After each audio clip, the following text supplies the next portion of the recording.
Think about the most intimidating person you've ever been in a room with. Now ask yourself, were they actually loud? Because there's a pattern almost nobody talks about. And once you see it, you cannot unsee it. There's a specific kind of person most of us have encountered.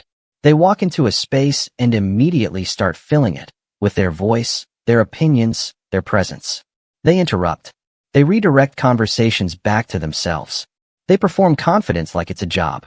And for a long time, a lot of us mistook that energy for power. But here's what's actually happening. When someone needs to be the loudest person in the room, they're not demonstrating strength. They're revealing a need. A very deep, very specific need to be seen, to be taken seriously, to feel like they matter. And that need? It has nothing to do with power. It has everything to do with fear. Psychologists have a term for this behavioral pattern: status compensation. When someone feels internally insecure about their value, their intelligence, their worth, their place in a social hierarchy, they compensate externally. They broadcast.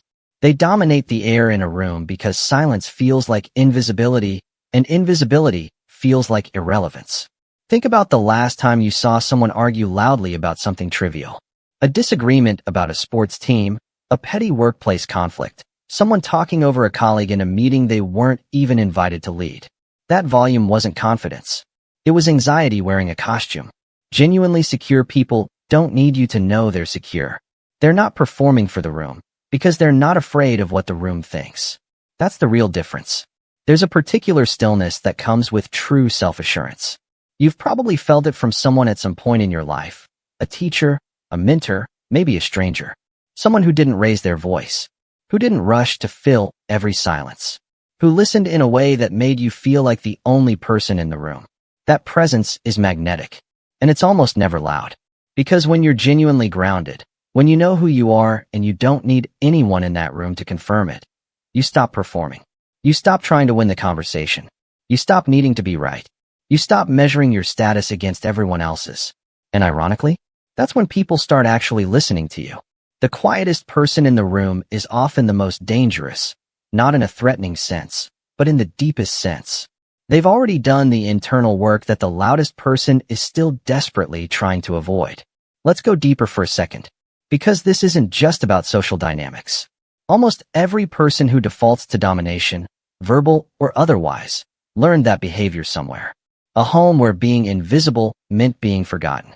A childhood where the only way to feel important was to be louder than the chaos around you. A relationship where love felt conditional, where you had to earn every room you walked into. Volume becomes a survival strategy. And survival strategies are incredibly hard to let go of, even when you no longer need them to survive.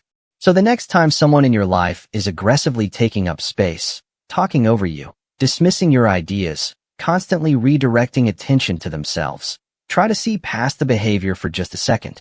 Not to excuse it, not to let it slide, but to understand that what you're watching is someone who learned, a long time ago, that silence wasn't safe. That's not power. That's a wound that never healed. History is full of this pattern, by the way. The people who actually moved the needle, in science, in leadership, in culture, were rarely the loudest ones in the room. They were the ones who knew how to be still enough to think clearly, to observe without reacting, to hold a position without needing applause for holding it. They didn't need a crowd to validate their direction. And that's a superpower most people never develop, because they're too busy performing to develop it. There's a discipline that comes from emotional regulation, from learning to sit in discomfort without immediately broadcasting it, from tolerating being misunderstood without racing to correct every perception. That discipline compounds. Every time you choose presence over performance, you become slightly more unshakable. And unshakable people don't need to be loud. Now here's the part most videos won't say. Some of you watching this have been that person. The loud one. The one dominating conversations, needing to win every room, over-explaining to feel taken seriously. And if that lands, don't run from it. Because recognizing it is the turning point. The moment you stop needing the room to affirm you is the moment you actually become someone worth listening to. The moment you stop filling silence with noise is the moment your words start carrying actual weight. It's not about becoming passive or small. It's about learning the difference between presence and performance. Presence is earned through stillness, through consistency, through having no gap between who you are when people are watching and who you are when they're not. Performance is exhausting. And deep down, everyone can see the seams. The loudest person in the room is fighting a battle you can't see. They're not trying to dominate you. They're trying to survive the silence inside themselves. And the most powerful thing you can do, for yourself, not for them, is to refuse to play the game. Don't match their volume. Don't compete. Don't shrink either. Just be the person who doesn't need the room. Because that kind of quiet, that controlled, grounded, unbothered presence, it walks into every room and immediately changes it, without saying a word. If this hit differently than you expected, that's intentional. These patterns run deep, in other people and sometimes in ourselves. Drop a comment below. Have you ever caught yourself being the loudest person for the wrong reasons? I read every one. And if you want to go deeper on emotional intelligence and the psychology of confidence, the next video is already queued up for you.